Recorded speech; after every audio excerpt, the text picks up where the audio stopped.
Right. Well, it's 2021. It's the first in conservation with of the year, and what a night to have. We've got Corina Newsome here with us tonight, so we're going to be talking a lot about her work. But before we do that, I just want to say a big thank you to our sponsor, which is Leica Sport Optic. So thank you very much, Leica, for sponsoring tonight. My name is David Lindo, also known as the Birder, as you probably know, and I'm with Corina. Corina, good evening, and how are you, by the way? Good evening, good afternoon, I guess, over here, but I'm doing well. It's, it's great to be here with all of you, certainly an honor. I wish it hadn't taken this long for us to be able to get to meet each other in person or over Zoom, David, but it's an honor to be here and a pleasure to be able to chat with all of you. Fantastic. And whereabouts in the world are you? I'm in Atlanta, Georgia, in the United States, and so it is currently 2:02 p.m. here. Fantastic. Now, for those who know or don't know much about Corina, let me just quickly outline what she's about. She's the Community Engagement Manager for the Georgia Audubon and is a biology master's student at the Georgia Southern University. And she began in the field of wildlife conservation as a zookeeper and currently conducts research to conserve the Mcgillivrays. How do you pronounce that? It's Mcgillivray's Seaside Sparrow. I've actually seen one of those warblers, but I've never. Actually, no. Mcgillivray's Seaside Sparrow. Sorry, because I've seen the warbler, but not the sparrow. Right. Yeah. And you're all about connecting people with birds across the state of Georgia. You've experienced many hurdles faced by people of colour, which we'll talk about tonight, in terms of being interested and involved in wildlife careers. You founded several programs to engage and encourage high school students from underrepresented demographics to consider careers in wildlife sciences. And your mission is to centre on perspectives and leadership of historically oppressed communities in wildlife conservation, environmental education, and the exploration of the natural world. Now, that's a really big ticket you got there in terms of what you want to do. But before we actually talk about what you do today, let's talk about what you did before. I mean, how did you actually garner an interest in natural history? Yeah, well, as many kids are, I was fascinated by wildlife, but I lived in a really urban environment. So I'm originally from Philadelphia, Pennsylvania, here in the States, in the Northeast United States, which is a pretty urban environment. We've got, maybe more trees than the average inner city area, but not a whole lot of wildlife that's easily identifiable. So with the curiosity that I had about the natural world, I had parents and grandparents who fed that by giving me lots of books, right? So magazines, like National Geographic was my absolute favorite, and I would get an order of them every month. It was great. Wildlife encyclopedias. And so the knowledge and the interest that I had about wildlife was really about non-native wildlife, wildlife from around the world, because I was totally unaware of any native species, any native biodiversity. But the problem was that in addition to not having a lot of hands-on experience or exposure to wildlife, really only kind of isolated to books and reading, in addition to that, I had never ever seen a wildlife expert that was not a white man. So I loved, TV shows like Bill Nye the Science Guy and The Crocodile Hunter, right? I was obsessed and I loved every minute of those shows. But over time, what I didn't realize was happening was that me not seeing any Black people or Black women or even women at all doing this kind of work had really solidified an understanding of what I could do in this world. And it wasn't even conscious. And the moment I realized that it happened, my senior year of high school, up until I was in high school, actually, I was planning on being a veterinarian because as far as I knew, that's what people who like animals did. So I was planning on going to school, applying to college to be a vet. And then I had actually been volunteering at an animal hospital since I was in middle school for years and years. And then one day after 5 years, I flat passed out during a surgery. And at that point I panicked. I was like, what am I gonna do? Veterinary medicine is all I know about. And thankfully, a friend of a friend who was a zookeeper at the Philadelphia Zoo, my local zoo, reached out to me and was like, hey, come behind the scenes and see what I do at the zoo, and I'll kind of introduce you to different careers. And it turned out she was a Black woman, and she was the lead carnivore keeper. And when I saw her at the age of 18, that was the moment that I realized, why did I never consider this kind of thing for myself? One, it was lack of exposure. I didn't even know about a lot of those careers. But when it came to like wildlife expert and the stuff that I saw on TV, it never once crossed my mind that I could do that until I saw her doing it. And that's when I realized, wow, 18 years of me only seeing white men do these jobs actually had a very tangible impact on what I decided I could do as a professional in this field. And so once I saw her, that really changed the whole trajectory of my career. And from that point on, I went to major in zoo and wildlife biology and gain expertise in the field of wildlife conservation. That's fantastic. I mean, I actually myself, when I was at school, when I was in senior school, I suppose you call it, which we called secondary school, I wanted to be a vet too. And I remember going to my teacher, my careers advice teacher, and saying, because I brought my mum along as well, because it's a careers advice night. And I said to the teacher, he said to me, he asked me, what do you want to do? And I said, I want to be a vet. And he looked at me and said, well, you're going to be studying longer than it would be to be an actual doctor. I think you should be a carpenter or a bricklayer. So that was my dreams quashed right at that moment, which was horrific. Wow. Anyway, going on to your research. I mean, you're researching this sparrow.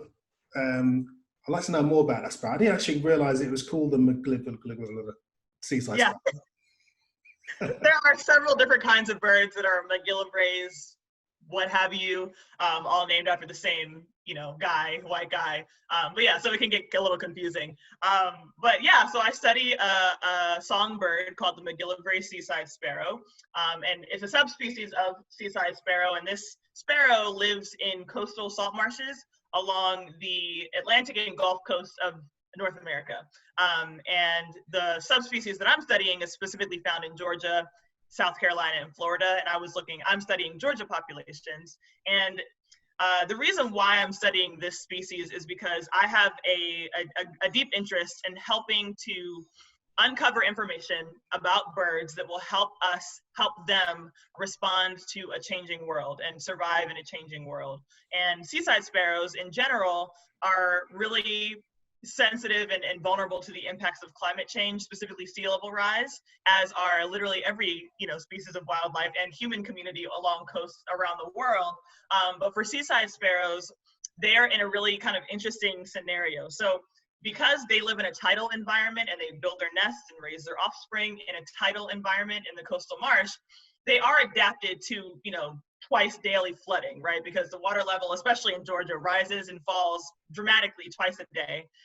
And so one of their behavioral adaptations to this flooding is that if a high tide is higher than they expect, and their offspring drown, they lose their offspring from flooding, they will build another nest right away, but they'll build it higher off the ground, which sounds great, right? It's like, okay, good. Your response is to elevate the next nest so that you don't get flooded again. The problem is that when they elevate their next nest, the higher a nest is off the ground, the more visible it is to predators, right? So now they're introducing, as they try to avoid one threat, they're increasing exposure to another threat.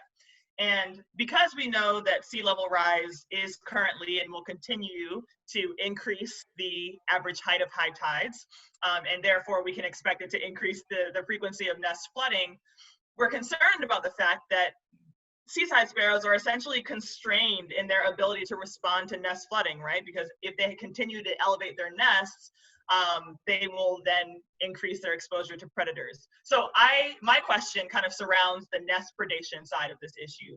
Wildlife managers, there's not a whole lot that wildlife managers can do about, wildlife being exposed to sea level rise, but we can do something about predation, right? There's a lot of scientific history surrounding predation control and predator management for sensitive species. So we have the tools to kind of address that issue.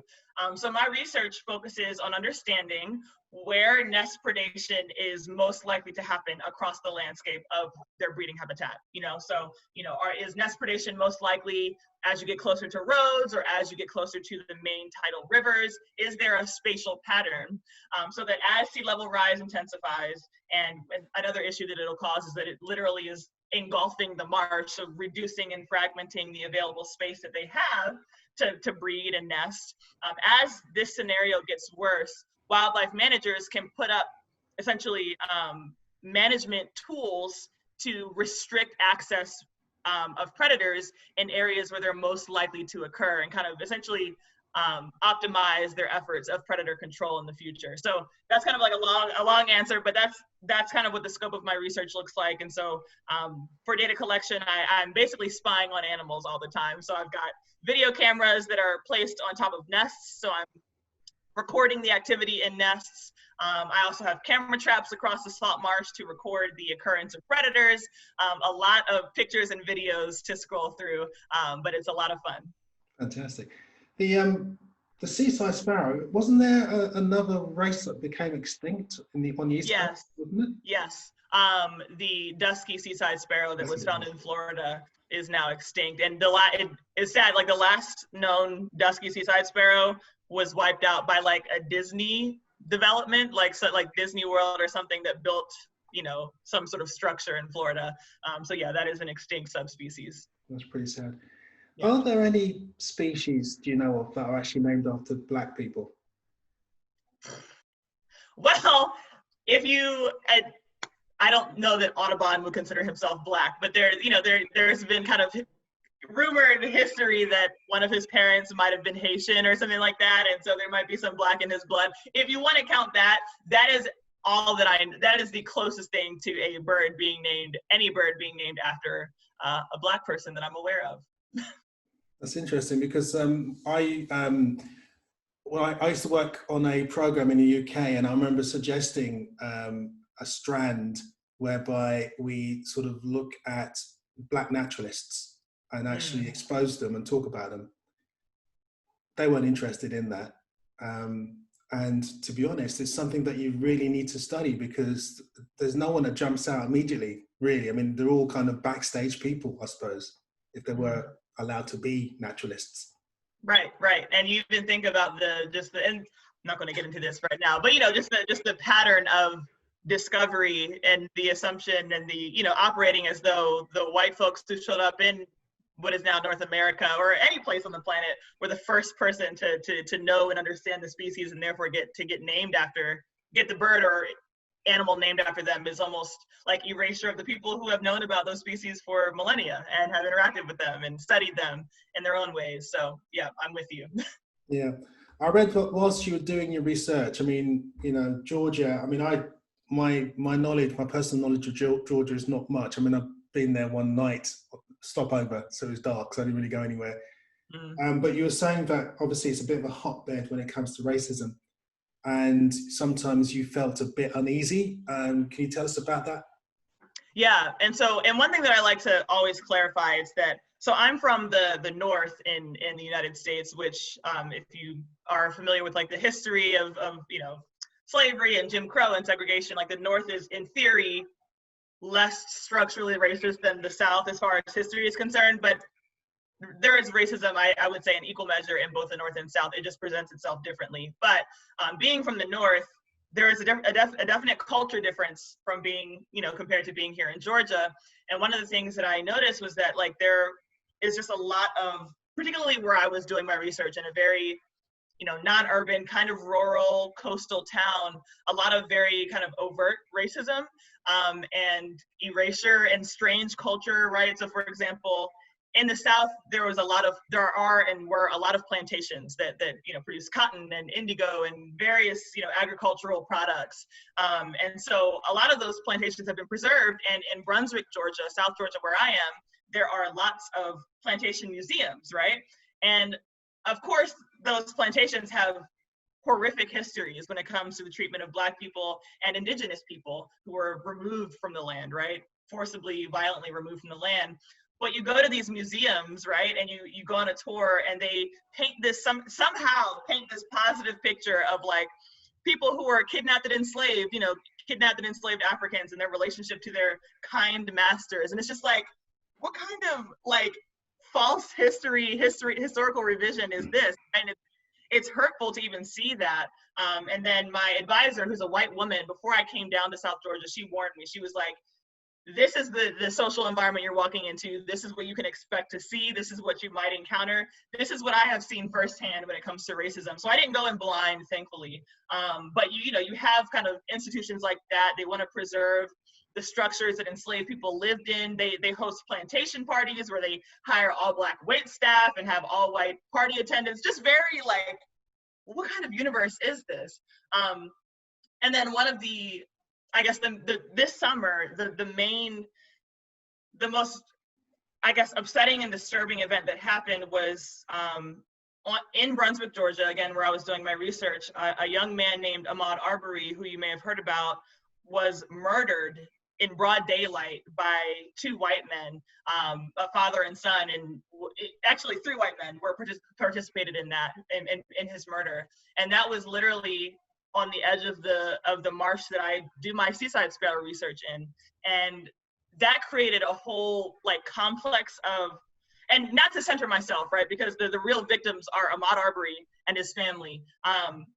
Witnessing that though created this sense first of guilt that, I'm out here looking for bird nests in a marsh. Meanwhile, a Black man can't walk through a neighborhood without getting murdered in, again, broad daylight.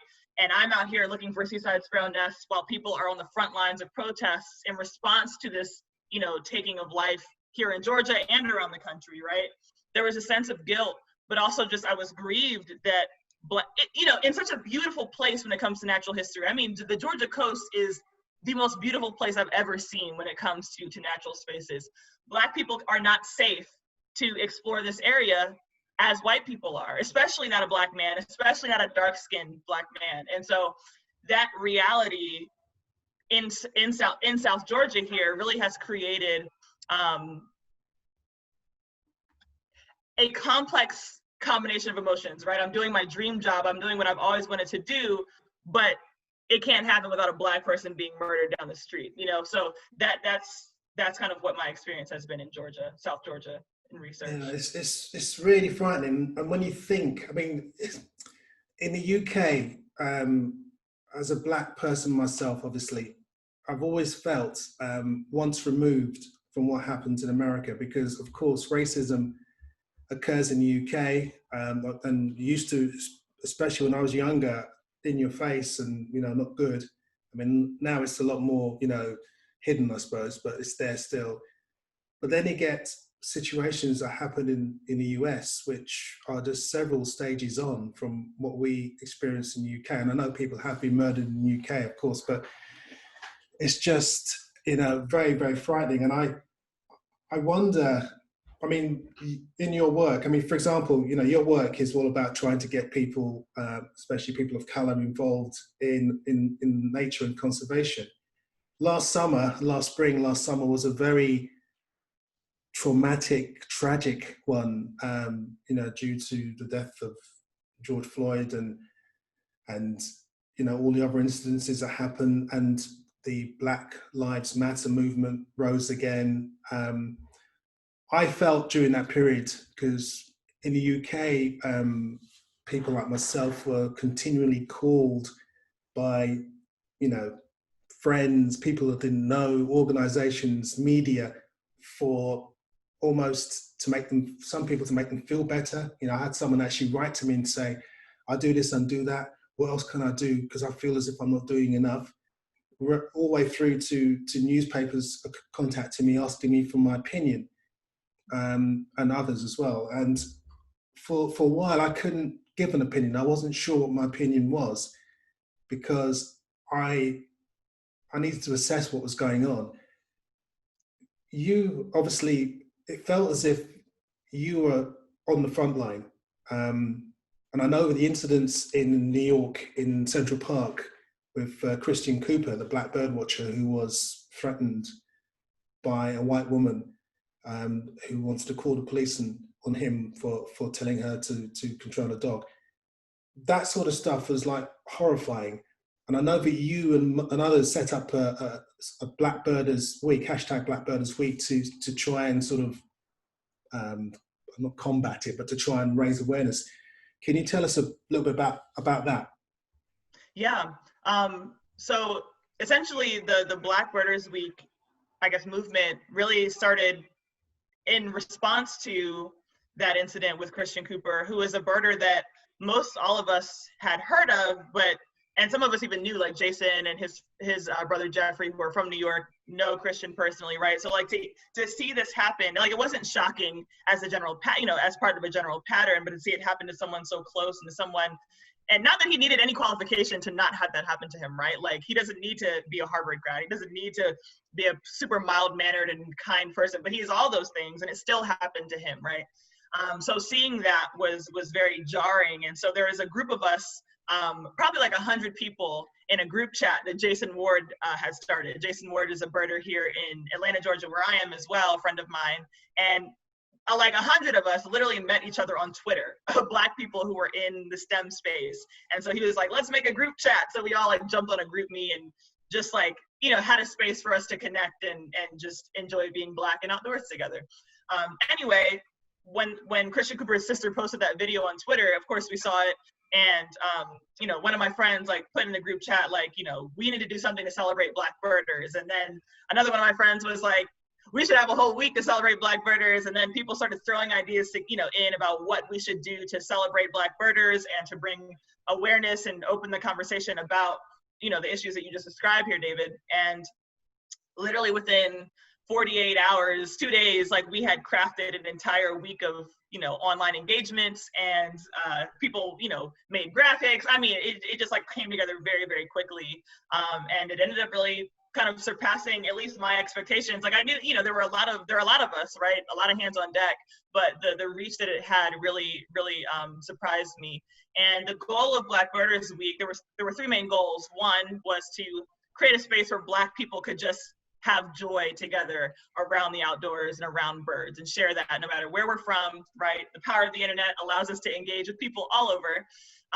The second goal was to open up the conversation around the experience of Black people in the outdoors, because a lot of times, all of us in that group chat, for example, we tend to be the only ones in our spaces, whether we're talking about people in academia like me or others, or we're talking about people who are just recreational birders and outdoors people. We're often the only people in our physical space. So we have repeatedly been silenced when we've brought up issues relating to the intersection of Blackness, race, and experience outside. And it's like, you're being too political, right? Or, birders are nice people, or, just like we're censored from talking about our lived experiences. But when we're working collectively to talk about our lived experiences, we have more capacity to kind of overcome that barrier of censorship.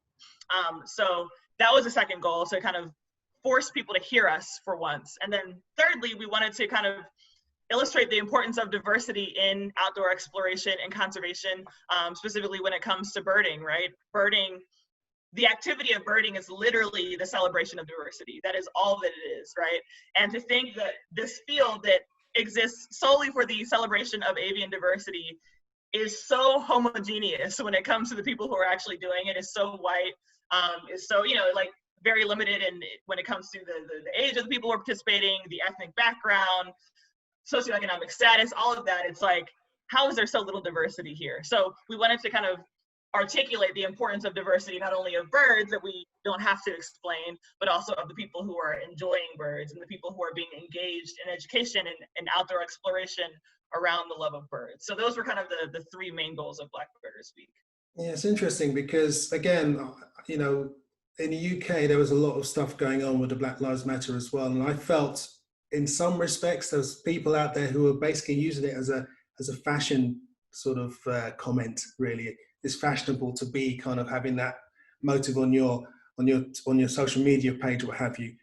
And I also felt, a lot of the conversations that were had were not attended by the very people who are, Black people, basically. They weren't attended. I mean, tonight's another example, because, this was advertised, and it's hard to understand what the problem is really, and why, because this is the question I'm getting onto in terms of why are there so few people in, as you put it, animal science. Because in the UK, I've noticed all my life, I know very few people of colour who are birders, very few, all my life. I don't know why, because it's like with other things in society, like for example, the cinema or the arts, theatre. I go to the cinema, and when I used to live in London, I was in West London. So I was in Notting Hill, which is a fairly kind of upmarket area. But I used to go to cinemas elsewhere. I very rarely saw black people in the cinemas unless there was a black film. And that was even the same when I was having access to the BAFTA, the BAFTA screenings, similar to the Oscars, whatever. They used to show screenings of films, and there'll never be, or very rarely, a black person in the audience unless it was a black film. And similarly in the theatre, I'd go to the theatre and I'd never see any black people there at all. And I'm wondering, why is this? How come I can go to a museum and I'm the only black person there, or very few? Why is that the situation? And we have a comedian here called Lenny Henry. He may not be known in the States, but he was a household name, in fact, he is a national treasure, really, I suppose, because he came around in the 70s and he kind of battled through the racism and made it as a comedian on TV. And he was given a talk at this BAFTA thing one evening about the lack of black people involved in film, both in front and behind the camera. And he made an interesting point. He said, Idris Elba, he's in Luther. Isn't that amazing? It's great. It's really nice to see a black guy who's like taking the lead role and everyone loves him. But how come he hasn't got any black family or any black friends? So it's kind of interesting. This whole conversation is very interesting to me, because back during the summer and spring of 2020, there was a lot of finger pointing going on by people pointing at the NGOs, saying, you're institutionally racist. And there's people saying, yeah, black people and people of color are being barred from being involved in nature because of racism. And I'm thinking, well, actually, I'm not sure if I actually subscribe to that. I know that people have had experiences. I'm not doubting that at all in terms of, racism or microaggression. But I think there's a bigger issue here, and I keep on saying this. I've said this on several of the conservation conversations I've had. But I think it's a bigger picture. I think it's the way that it's sold, nature, wildlife, conservation, the way it's sold to the masses. It's sold as the domain of white people. I mean, you look on TV, as you said, as a kid, you can still do that now, and it's predominantly a white middle-aged man who's actually presenting. And kids of any color, I think, living in the middle of a city somewhere will look at that and think, that's not me, I'm out, I'm not interested. Why is it that why aren't there any kind of role models? Why aren't role models allowed to be prominent, number one? And what do you think is a reason why the average person living in an urban area in America, for example, an average black person living in a very urban area, why have they not got an interest in this? You had an interest, but why haven't other people? So there's a lot there, right? So one, I want to say that when it comes to institutionalized racism, it doesn't always present as, a sign that says whites only on some bathroom door, or like on a, on the outside of some visible place. Institutionalized racism and white supremacy, essentially, where you center and you hold yourself accountable only to the people who have reinforced power and wealth and resources, which in the United States and in the UK and many places around the world is white people, is white men, white people, upper middle and upper class folks, right? And so when we have said, and I absolutely, I'll admit this first real quick. I am one of those people who absolutely say, there are institutions that are institutionally racist. And so when you think about, for example, in the United States, it wasn't until, I don't remember the exact date, but like the mid 1900s. So like, it might've been like 1950s, 40s-ish, My dad was alive, right? My dad was like a teenager when the national parks was desegregated. Like the national parks were segregated in the lifetime of my parents, you know? It literally said Black people can or cannot go here, white people you can go wherever you want. You have a history, like, so all these institutions, everything from the institutional structures to personal lived experiences exists and takes place in the context of a history of Black people in the US, as well as a single person's repeated lived experiences. And so one of the issues, particularly when it comes to outdoor recreation, that I've experienced and that a lot of the people that I've connected with, Black people in the US, have also experienced, right? When I tell my mom, hey, I'm going to go now be an ornithologist down in South Georgia. You know what she tells me? You shouldn't do that because your life is at risk. You shouldn't do that because she has seen and experienced, and there is a recorded history, you know what I mean? And people are still alive who have seen and experienced this today, where as a Black person, your life is on the line when you decide to go out into some remote forest or somewhere that could be deemed or assumed that you are not supposed to be there, private land, God forbid, right? Even if you have permission. These are dangerous endeavors for Black people, and that is the direct result of racism, right? Institutionalized racism in this country. And so even though there may not be laws in the books right now that say, right, like that Black people are not allowed in national parks or in, you know, certain areas of national parks, that the discrimination that we see as far as access is that the direct result of that racism. And there are several structures that kind of perpetuate, you know, the people that we see as who nature belongs to, right? So when I'm going to be making several points here, but when you think about what goes into a person deciding, I want to participate in birding, or I want to be a biologist, or I want to do X, Y, Z out in nature, there are a lot of factors at play. So there's been research done in, what was it called? Oh, was the Harvard Review? I can't remember. But basically that demonstrated that when it comes to like career interests or subject interests, whether we're talking about science or engineering or animals and wildlife, things like that, it's pretty equal across demographics for kids. It's not until those kids have different life experiences, different lived experiences, that we start to see an inequity in who actually ends up living out those, you know, following those passions and desires, right?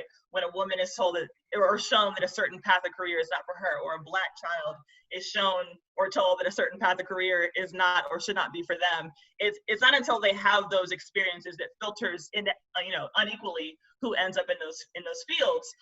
And so once you finally get to who's actually applying for jobs, who's actually getting hired, you kind of continue to get the same, you know, demographic of white-dominated, male-dominated spaces, particularly when it comes to natural sciences. And there are several structural, like actual structural issues, right? So for me, so I was a zookeeper first before I was doing field biology.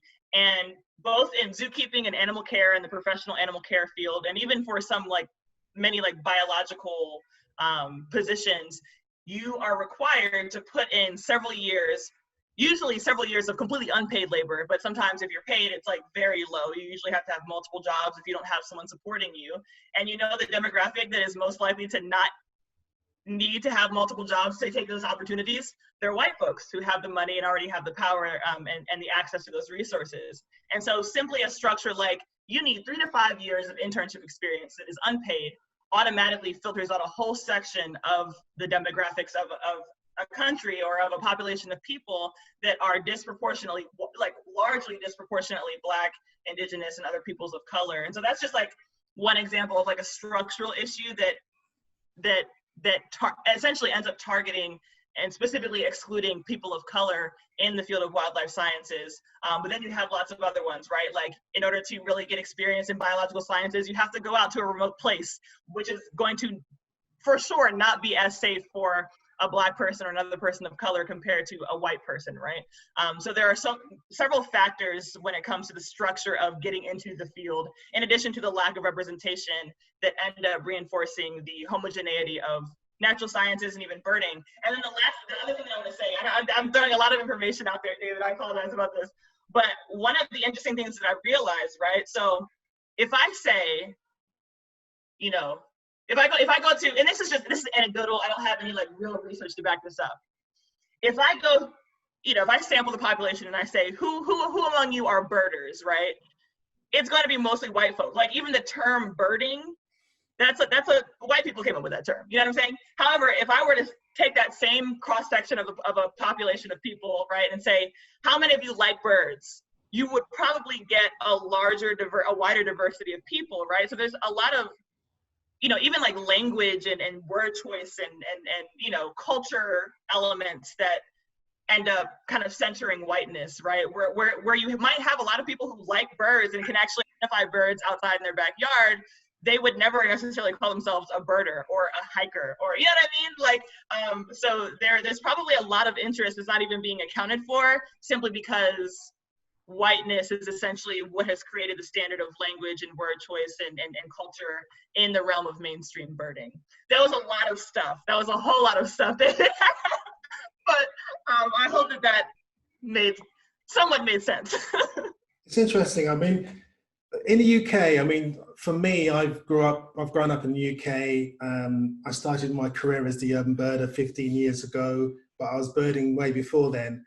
And when I became a professional, when I became a broadcaster, I realized that I was a victim of positive discrimination, in that right at the very beginning, when I first got my agent, he actually said to me a few months later, you know what, he said, David, you know what, David, he said, if you were white, I wouldn't have taken you on.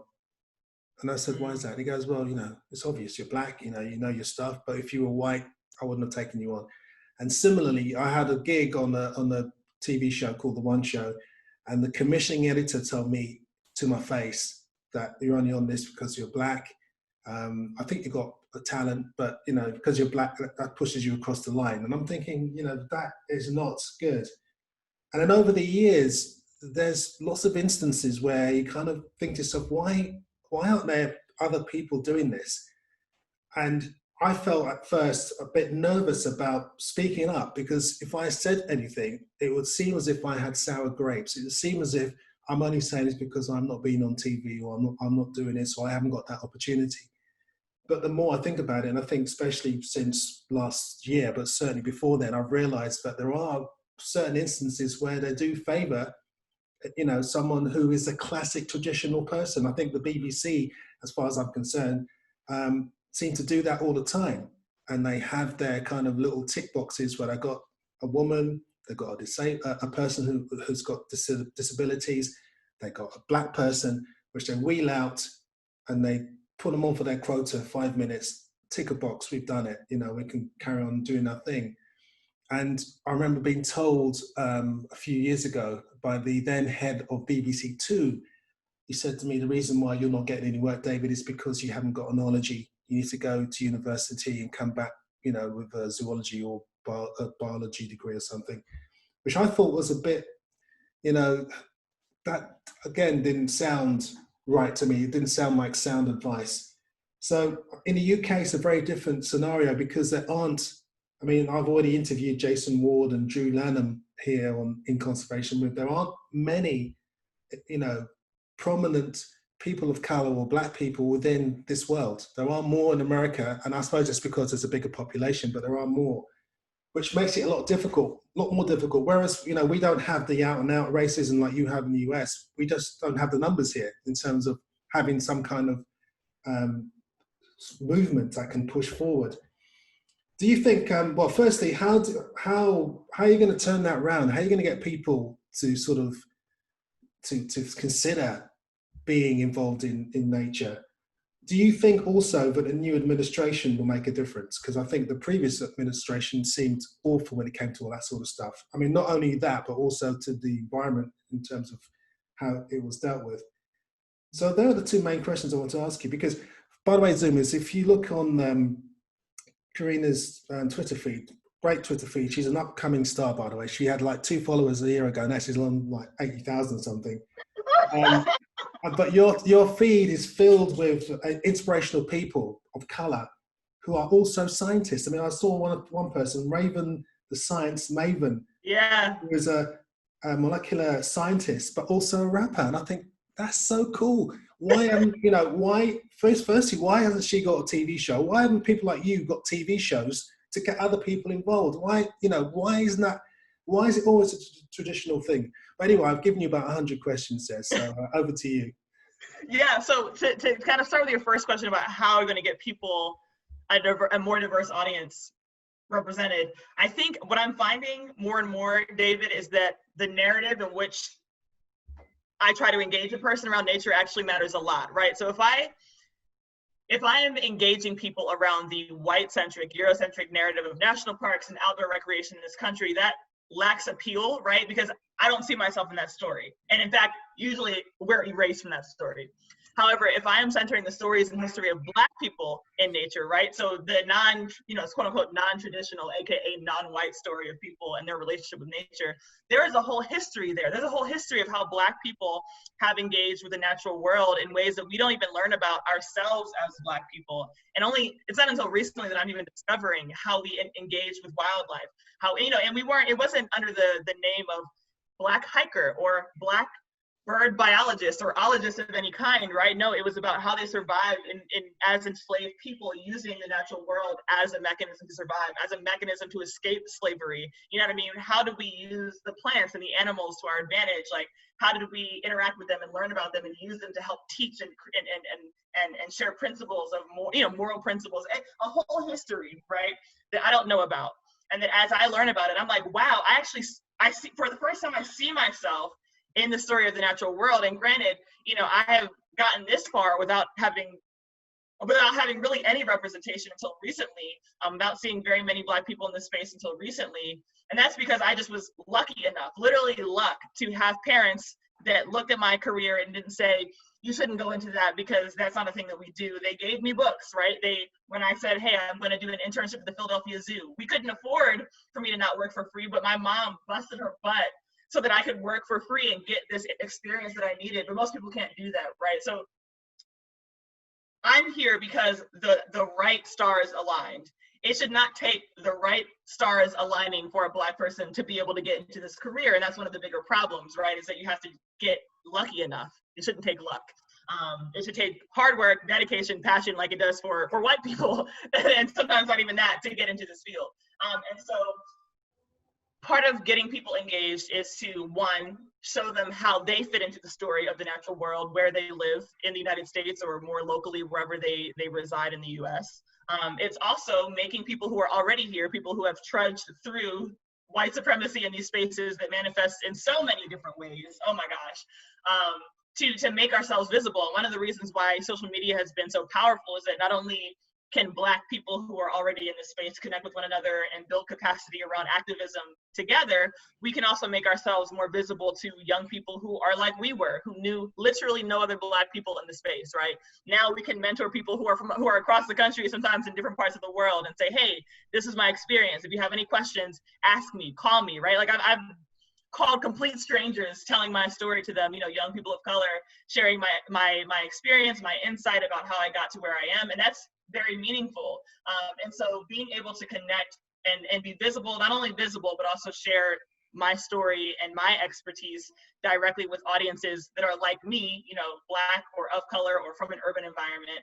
And that way allow them to see that common ground and be able to conceptualize, wow, I can do this. Because like I said, not seeing yourself, and it sounds cliche, and I've seen a lot of white men say, in response to, people saying, you got to see it to be it and things like that. They're like, no, that's not true. And it's like, first of all, how would you know? Because you see yourself everywhere. But second of all, I experienced directly the impact of not seeing myself. And it, again, was not conscious. It was never conscious. And so making myself and other Black people more visible. So the platform that I now have, which is fairly new, David, as you mentioned, every chance I get, I'm uplifting other Black people, other people of color who are experts in this space so that they are visible to the world and visible to people like them, people different from them. And I anticipate that with the new administration, because you had mentioned that, I want to be clear that white supremacy in the United States is bipartisan, right? So there are people who want to maintain the status quo, which means that white people have the power and the resources, and everyone else who doesn't have the resources or is not a white person or is not a man is kind of more in the margins of society, right? That status quo wants to be maintained by both sides. So it's up to us, no matter if it's a Democrat in office or a Republican in office, to hold those elected officials accountable. But of course, when you have a president and a Congress that is aligned, at least verbally, at least in concept, with values of equity and science, right? Sound science. You can get more done. So one of the things I'm looking forward to is, one, science to be, respected and responded to, especially when it comes to issues like climate change and environmental degradation, because those issues, when it comes to not only wildlife, but people, impacts marginalized people first and the hardest. So an administration that values those, that has those values, and that provides funding, right? Because we got funding cut drastically in the realm of natural sciences under this previous administration, but now we're going to expect to be able to have some of that funding back when it comes to wildlife conservation. And yeah, I think there's one more question that you had mentioned, David, that maybe I'm missing, and I want to make sure that I get it all. I guess the one thing that I want to make sure that I say is that kind of you were mentioning like this pattern of tokenism, right? Where it's like, we check the boxes. We have one person who's a woman, we have one person who's Black, one person who has a disability, right? Like you check a box to have a person represented on some, 5 minutes of fame somewhere, and then you go back to centering whiteness again, right? Equity, which means that you are making up for historic oppression that has stripped people of their identities, of their wealth, of their power. You are making up for that. And one of my incredible mentors, she's a Black woman and she's a large carnivore ecologist. One thing that she said is that equity is radical, and people like to throw the word equity around nowadays, right? They don't realize that equity means that you are relinquishing power. Like the power that you have built and taken from others, you are going to give that back. You are going to return that. And I don't think people realize just how much that will require of them. So yeah, I'm looking forward to holding people accountable to these claims that they're making, right? Because if all you're doing is getting a couple of people that check a box, but you're not actually changing your mechanism of engagement with the world around you and whose opinions and thoughts and lives you prioritize, it means nothing, and it will have no lasting impact. So yeah. How aware are you of the situation, say, in the UK? Do you have any people that talk to you from the UK? I don't have any. I don't know anyone. David, you're the only person I know in the UK. No, yeah, I've been following, like news stories, but I don't really have any intimate knowledge. Yeah, I'm not surprised. I mean, I think the situation here is a different one to the States. I mean, I think, and I've always thought, and I mentioned it earlier, that for me, one of the keys to getting more people engaged, and that's not just Black people, but everyone that can be engaged, is the way that it's sold. And I said earlier, when you turn on the TV, there's no role models. And even to this day, I mean, I can count maybe on one hand presenters on TV that do anything, which I think is terrible. I've been speaking to other people. I mean, for example, Maya here, who's here, she was talking the other day about young people should be allowed to have their own sort of TV show talking about how they see nature. Why is it always one-way street in terms of this is how you do it and this is how it's always been done? Why can't we do things differently? I'm not suggesting that you set up a Black-only scenario or whatever, but I still feel that there should be more people allowed to come on and talk about nature and about involvement and about climate change and all that sort of stuff. In America, it's a very different thing because obviously America's a very disparate society in terms of, I remember when I first went to America as the urban bird, I did an impromptu tour across America from Los Angeles to New York. And none of the Audubon Society spoke to each other. So every time I saw a new Audubon Society, what have you, it's like talking afresh. So there's no connectivity. And I guess it's very difficult for there to be a David Attenborough type character in America, because in the UK, we have, several different sort of wildlife presenters that are kind of household names. What's the situation in the States? Is there any household names that we should know about, or is it all just stuff you see in the Discovery Channel? Well, as far as household names, again, I mentioned a couple, one of which, the crocodile hunter, of course, is not from the US. He was in Australia, but the household names that are in the US are really Bill Nye the Science Guy, the Kratt brothers, which for some reason, they're not, I mean, most people- the Crack brothers. Kratt, Kratt, I think. Oh, something like that. It's like, Oh gosh, I hope not, man, but you never know what 2021 will bring. But Kratt Brothers, Steve Corwin, oh my gosh. I see, these are people that they're like, I'm blanking on their names right now. There are a few household names, but they're nowhere near, like, in the UK, like what David Attenborough is to the world. I don't think there's anyone like in the US with that amount of like notoriety as a presenter around anything science related, really, here in the States. Yeah. So that's about it. What's your dream for the future? What would you, if you could sort of look into a crystal ball and change things, what would you change, and how would it sort of manifest? That's a deep question. And I was actually just doing at the turn of the year a couple days ago. I was like kind of writing down like my vision and what I really wanted to see. And the one thing that I really centered on was back to kind of those structural issues that keep these fields white when it comes to outdoor exploration and the different ologies in this field. There are a lot of gaps that people from demographics like mine fall through that are rooted in, you know, oftentimes economics and access to resources that are literally linked to structural racism, right? When you think about education, even in the United States, I don't know if you're familiar with redlining, but literally districts are drawn around where Black people are and are not, right? So like, you can live, there can be like a Black neighborhood here and a white neighborhood here, and the white neighborhood has like a, you know, maybe more money, you know, higher median income, but they want to keep the Black kids out, so they will draw a line around that region so that either they don't have access to the same education, or when it comes to like voting, they're less likely to have a voice that will remove like oftentimes Republicans from office, right? So it's like there's a lot of purposeful structuring around race in the United States to keep white people in power and the wealthy in power. What I would like to see is a change to these structural issues, specifically in the sciences, surrounding what it takes to get into the field, right? So a lot of times public schools, like where I grew up, for example, in Philadelphia, there is no outdoor component. Zero. There's not even like a music component. There's nothing. It's like strict bare bones education.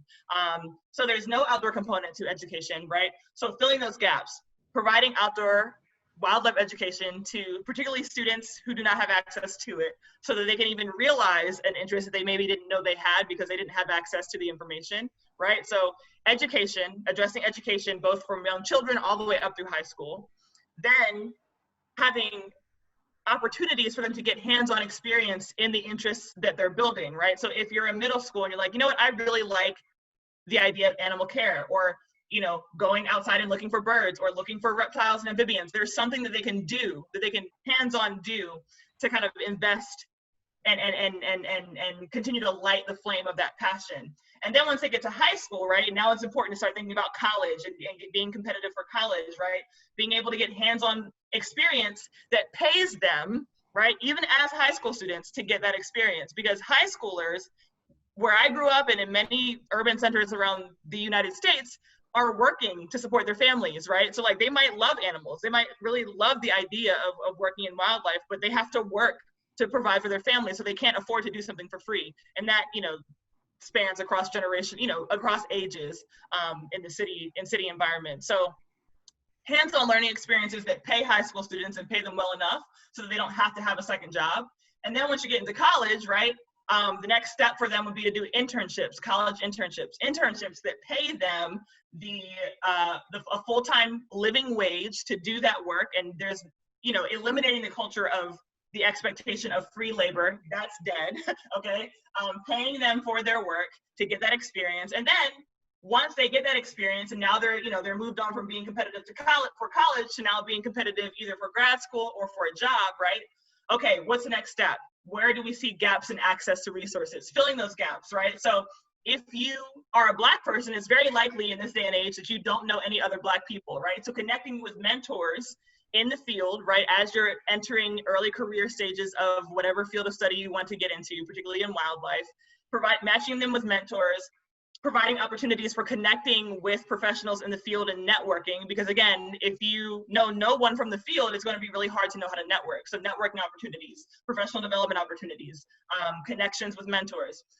And then once you get into the field, right, one of the other issues, and this I'll end here, is that a lot of careers in wildlife sciences don't pay well enough to get you. So if you're from an impoverished background, the idea of making $11 an hour as a zookeeper, which is what I make as a zookeeper with a 4-year degree, is not sustainable. That's actually the single reason why I'm not a zookeeper anymore, because I came from a household that was completely impoverished. We didn't have food security pretty much all my life growing up. So the thought of me, my mom sacrificing so much to get me through college, to get me here, to make $11 an hour is ridiculous, right? So holding the field of wildlife sciences accountable for paying their employees a living wage. So that's a big goal, right? That's a big story to want to see play out.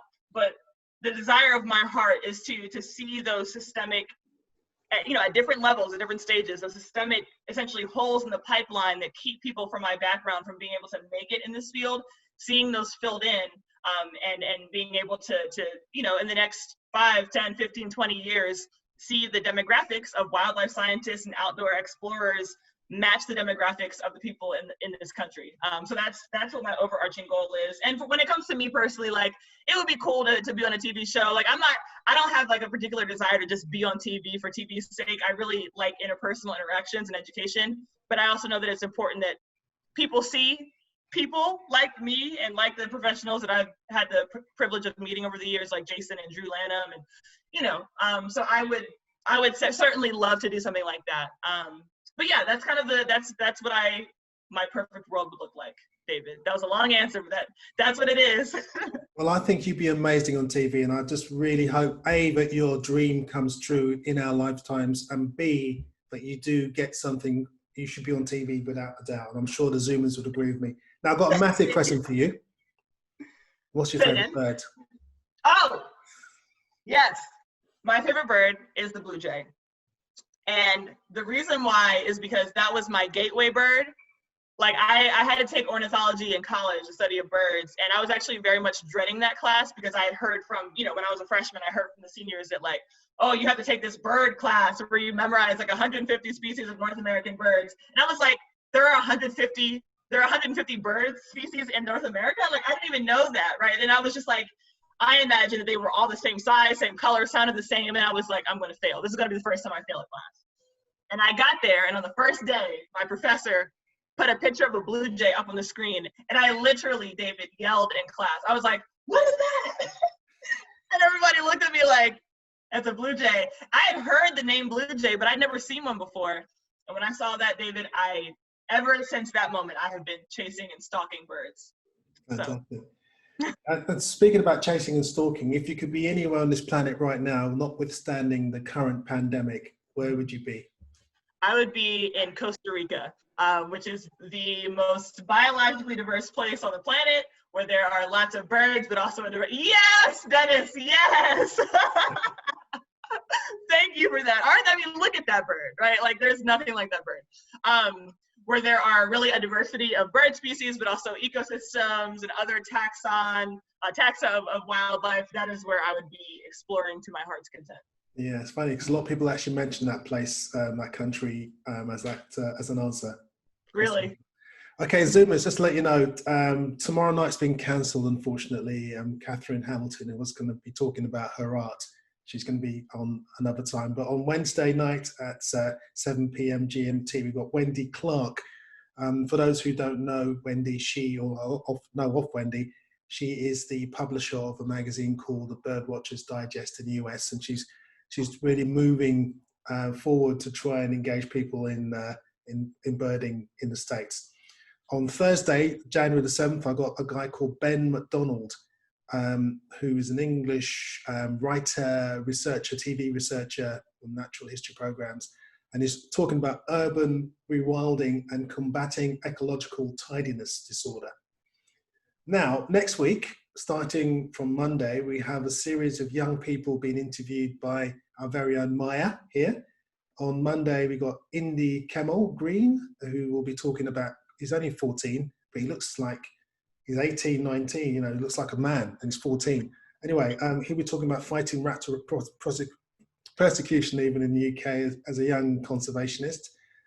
On Tuesday, we've got a lady called Amy Hall, who's going to be talking about the NGO, the charity called the Cameron Bespolka Trust, and she's a part of that trust, and she'll be talking about the work they do in conservation. And on a Wednesday, we got a lady called Lucy Lapwing, and she's a really effervescent person talking about discovering the weird and wonderful wildlife in the UK. So that's what's coming up over the next week or two. There'll be more people being confirmed over the period of time as well. So check the website for more new names. Anyway, Corina, you are very passionate. Your passion is just exploding over the internet. I can see it on this particular interview. I can see it on your Twitter. You're going to go all the way. I'm looking forward to seeing you on the big screen. Thank you so much for sparing your time and to spread your message, which is, I think, a very important one. And the work you're doing is absolutely amazing. So thank you so much for being here tonight. Thank you so much. It is absolutely an honor, and it's so great to be able to speak with and meet all of you, but especially you, David. I've been admiring you from across the pond, as they say, so it's wonderful to get to speak with you finally. Thank you. And Zoomers, thank you very much for tonight as well. Hope to see you again over the next few days or whatever for another In Conservation With. So until then, keep looking up.